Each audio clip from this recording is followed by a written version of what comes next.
If you love to barbecue and pumpkin spice, this is the video for you.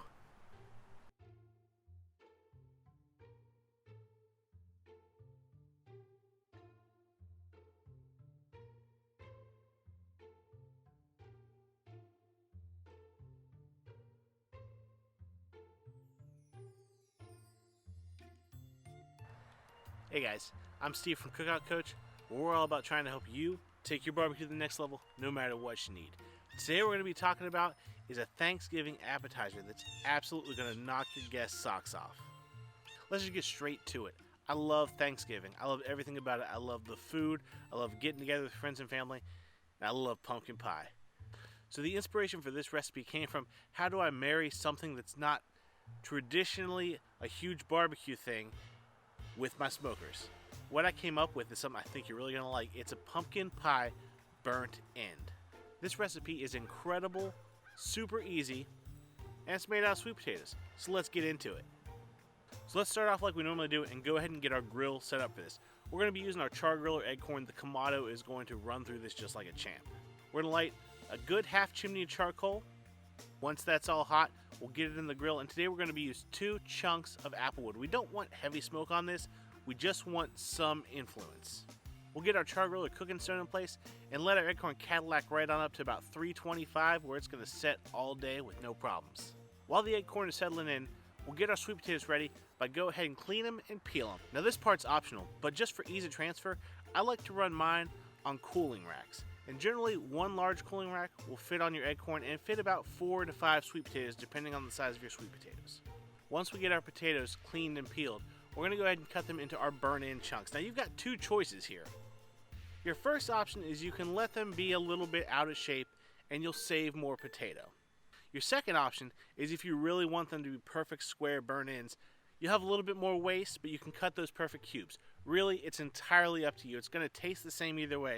It all comes down to what you want to do and how you want your presentation to be. Once we get them cubed up though, we're going to let them hang out in some water for about a half an hour just to get some of the starch off of them, and this will also help our seasoning adhere to our potato chunks. Once they're done soaking, we're going to go ahead and blot them dry and get to seasoning them. Now I cheated here, just went straight to Kroger and bought pumpkin pie spice, which essentially is a mixture of cinnamon, nutmeg, and some clove. But you can make your own pumpkin spice if you like, or you can take my route. Once all sides are evenly coated, go ahead and start arranging them on your cooling rack and get them ready to get on the grill.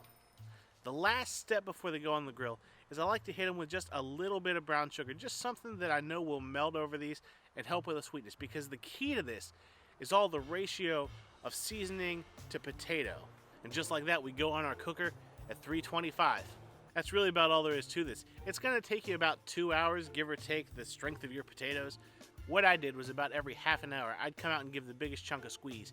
You want it to feel like you could just squeeze straight through it. You want that soft, almost baked potato feel to it to get the desired effect. Once your potatoes get to that soft point, it's time to kick it up a notch. Just as every real burnt end has to go through its own jus and sauce mixture and set that, we're going to do the same with these pumpkin pie burnt ends. What we've got is a simple praline sauce with some pecan nuts in it. I'll go ahead and put the recipe down below in the description, but really any praline sauce will do. Quick disclaimer here. From my competition experience, I'm used to working quickly over top of a hot grill. But if you don't have that same experience, I'd really recommend taking the cooling rack off the grill and dunking these off of the grill so that your grill doesn't flare up and get much hotter than we intend to.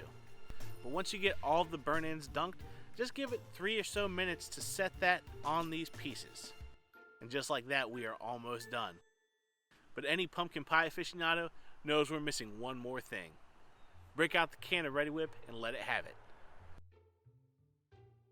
I may have just cooked one of the best desserts on the grill I've ever made.